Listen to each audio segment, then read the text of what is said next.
Lepo pozdravljeni. Občina Krško svoj občinski praznik obeležuje 7. junija v spomin na prve padle krške žrtve in vrnitev izgnancev. Ob prazniku so na novinarski konferenci predstavili rezultate dela občine v preteklem letu in zastavljene načrte. V občini Krško so v lanskem letu realizirali za 16,4 milijona evrov investicij, v letošnjem letu bo teh za skoraj tretjino več in sicer za 22,8 milijona evrov.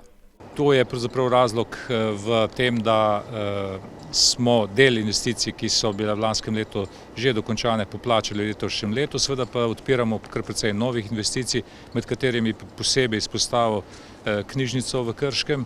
Potem je tukaj podružnična šola v Velikem Podlogu, ki znaša nekje približno 3 milijone evrov, potem energetska sanacija doma 14. divizije, potem veliko investiramo tudi v komunalno infrastrukturo in pa obnovo in gradnjo različnih cest. Na novinarski konferenci so se dotaknili tudi projektov sofinanciranih iz evropskih skladov. Med letoma 2007 in 2020 so počrpali 30 milijonov evrov, s pomočjo zadnje finančne perspektive 2014-2020 so, kot pravi direktorica občinske uprave, izvedli precej infrastrukturnih projektov. Predvsem gre tukaj za izgradnjo obnove oziroma za izgradnjo obvoznice v Krškem. V tej finančni perspektivi smo povečali stopnjo priključenosti na kanalizacijske sisteme na področju čistilne naprave Brestanice in pa na področju čistilne naprave Krško. Zagotovili smo povečanje površine za trajno mobilnost, se pravi kolesarske povezave, parkirišča, park and drive. Med pomembnejšimi projekti je Čoparjevo izpostavila še pilotni slovenski projekt dolgotrajne oskrbe Most, na področju izobraževanja v povezavi z gospodarstvom pa projekta Master 5 in podjetna devetka.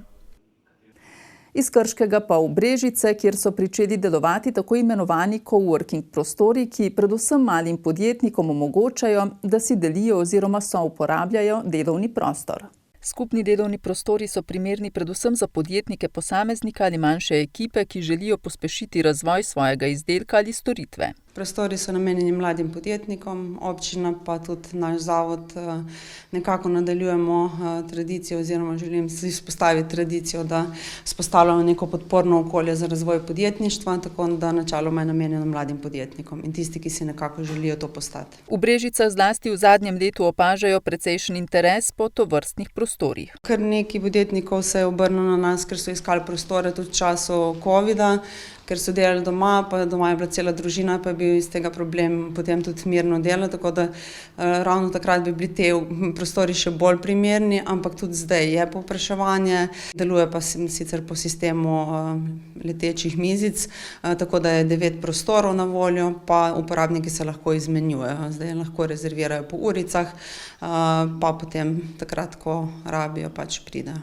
Vrednost naložbe je znašala 32 tisoč evrov, občina pa bo te prostore, ki se nahajajo v neposredni bližini Brežiške območne obrtno-podjetniške zbornice, najemala 3 leta. Naj pa povem seveda, da rezervacija teh prostorov bo potekala preko Zavoda za podjetništvo in pa turizem, preko spletnih aplikacij in jaz verjamem, da tudi na tak način bomo prispevali predvsem k razvoju mlajših, novih podjetnikov in pa seveda tudi tistih, ki nekako poslujejo po teh spletnih orodjih. Molan ob tem še poudari, da so v Brežicah v zadnjih nekaj letih veliko naredili na razvoju podjetništva, predvsem na občinskih prostorskih in podrobnih prostorskih načrtih, ki jih redno sprejemajo, ter s tem omogočili investicije v industrijskih conah Brezina, Dobova in Slovenska vas.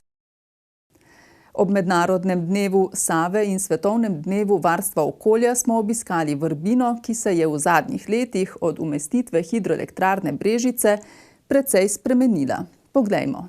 Na območju od Krškega do Brežice nahaja 6 nadomestnih habitatov. Ta je eden večjih. Nahaja se na desnem bregu jezera v bližini vasi Vihre. Ob gramoznici so postavljene pokončne lesene stene z linicami za opazovanje in opazovalnica na nasipu, kjer lahko opazovalci, ljubitelji narave si od blizu pogledajo gnezdišče bregulk, gnezdišče čebelarjev, na prodnatem dnu oziroma obali pa so razni te prodniki oziroma mali deževnik, togotnik, te ptice, ki se hranijo na plitvinah. Branko Brečko življenje v Vrbini skrbno spremlja že 2 desetletji. Za objektivom svojega fotoaparata tu preživi veliko ur. Letos je na tej lokaciji opazil okoli 500 breguljk. Čebelarjev je bistveno manj. Tu je prav tako zgrajeno bobrišče in aktiven bober, pa tudi labodje gnezdo, ki vsak čas pričakuje naraščaj. Jaz sem to pred enim tednom gledal, še ni bilo, sta oba starša čakata, kdaj bo to, se izmenjujeta. Eden sedi na gnezdo, drugi plava okrog in varuje to gnezdo. V glavnem zanimivo zelo. Brečko pravi, da se je z umestitvijo hidroelektrarne Brežice življenje v Vrbini zelo spremenilo. Seveda jaz to Vrbino, staro Vrbino, ko so bile še na tem mestu, kjer smo mi zdaj, so bile gramoznice, bivše, in tukaj se je življenje po svoje odvijalo. Povsod po teh gramoznicah je življenje nastajalo postopoma, seveda. Ene starejše gramoznice so se opuščale in tam je bil prostor za vrsto ptic in drugih živali, predvsem rib raznih vrst. Ogromno je bilo tudi žab in močvirskih sklednic, ki so slovenska avtohtona vrsta žedu. Tudi te se zdaj vračajo, in sicer v nadomestni habitat NH6 na levem bregu jezera. Ta je namenjen prav dvoživkam in želvam. Jaz sem opazil tudi mlado želvo, ki je oklep približno 10 cm, starejše so tam okoli 20 cm. In te želve seveda si najdejo svoje počivališče, kjer se sončijo, splezajo na podrta drevesa, ki so za to pripravljena. Ukrep, kot je denimo izvedba nadomestnih habitatov v obliki novih ojezeritev in gozdov, so na podlagi zahtev in pogojev Zavoda za varstvo narave v družbi Infra načrtovali že vse od začetka projekta izgradnje hidroelektrarne Brežice. Največji posegi so se zgodili ravno na območju Vrbine. Tako na levi kot na desni strani reke, pa tudi v sami Savi, če govorimo o teh 4 otokih. Projekti so bili dokaj zahtevni. V projektiranju je sodelovala, stroka, naravovarstvena in okoljska, in mi smo seveda morali pri izvedbah in potem seveda tudi na podlagi gradbenega dovoljenja upoštevati vse te zahteve, ki jih je okoljevarstvena stroka dala pri tem projektu. Sotošek meni, da je to eden redkih primerov v Sloveniji, če govorimo o velikih posegih v prostor, ko so uspeli ohraniti dober standard. Zaščitili smo določene vrste živali, ki danes normalno funkcionirajo, naprej pa naj bojo to želve, hrošči, netopirji in še kaj. Na drugi strani pa tudi rastline, ki tukaj lepo uspeva. Vrnil se nam je bober v to območje. Trenutno poteka postopek prenosa upravljavske funkcije nadomestnih habitatov z Infre na družbo HES.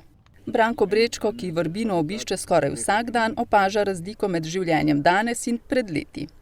Velike površine vode izkoriščajo ptice, ki jih nekoč na tem mestu ni bilo. Nedavno so se tu zadrževale sive gosi. Bilo jih je okoli 300. Ni pa tega gnezdenja je malo.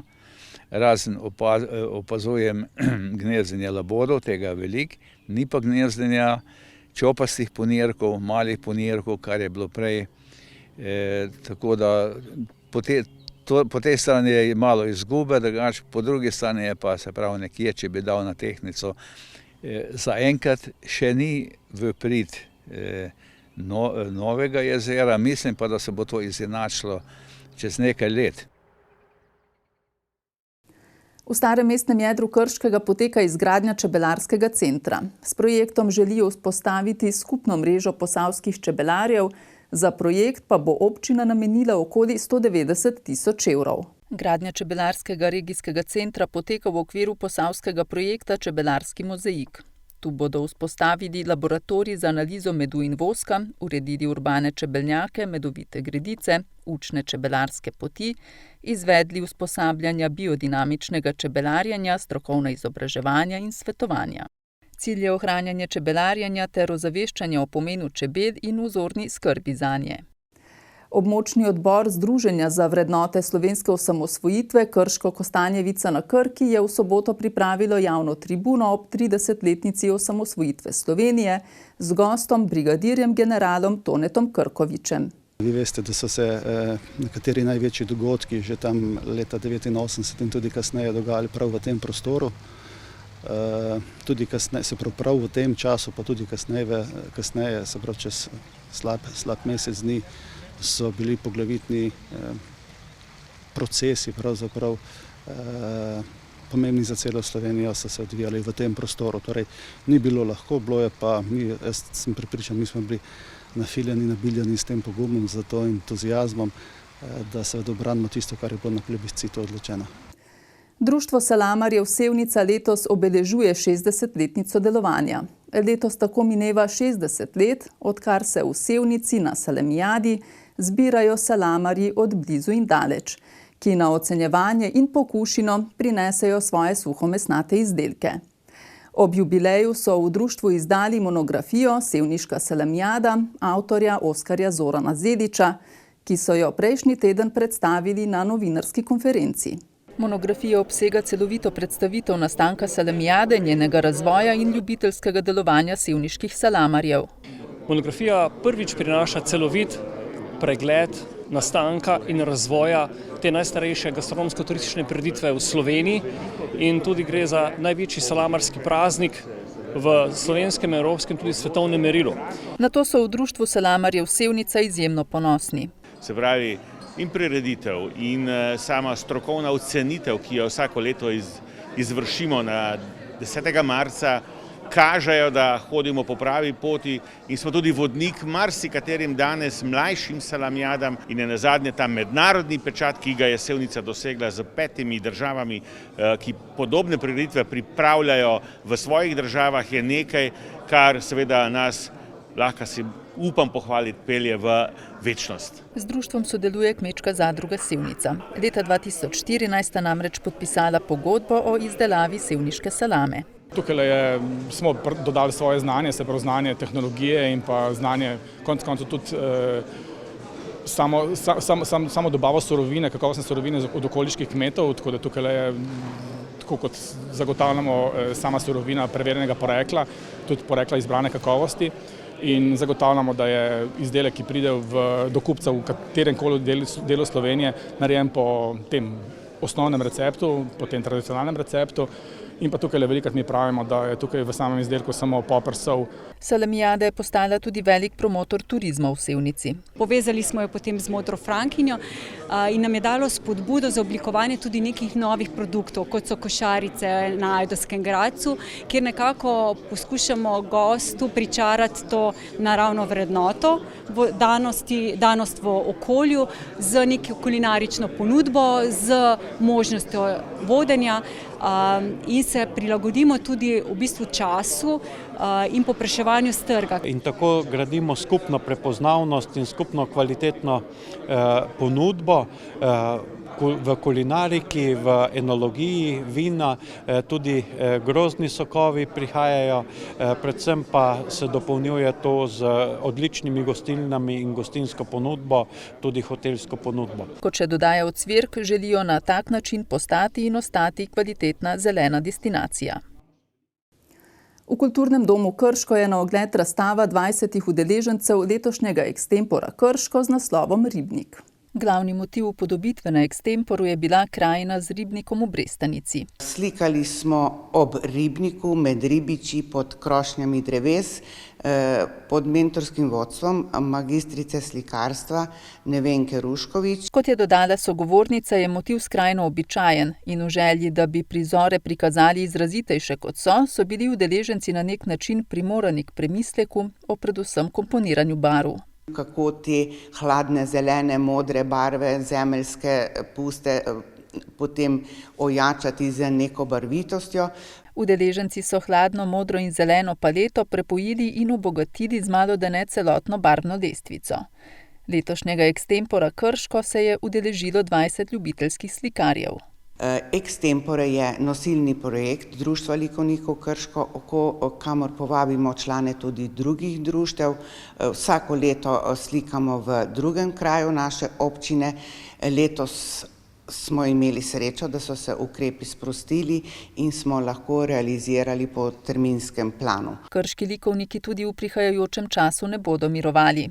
V kratkem jih čaka tečaj abstrakcije pri Jožici Medle, 24. junija pa odprtje razstave ob Štovičkovem dnevu, ki je obenem dan odprtih vrat društva.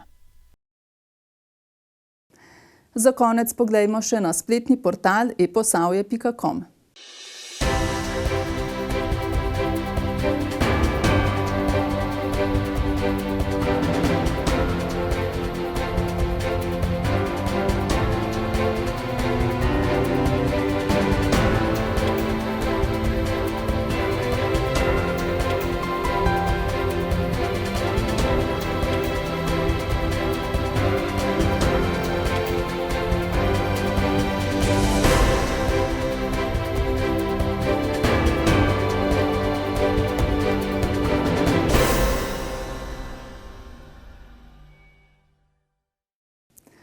Spoštovani gledalci in gledalke, hvala za pozornost in nasvidenje prihodnji teden.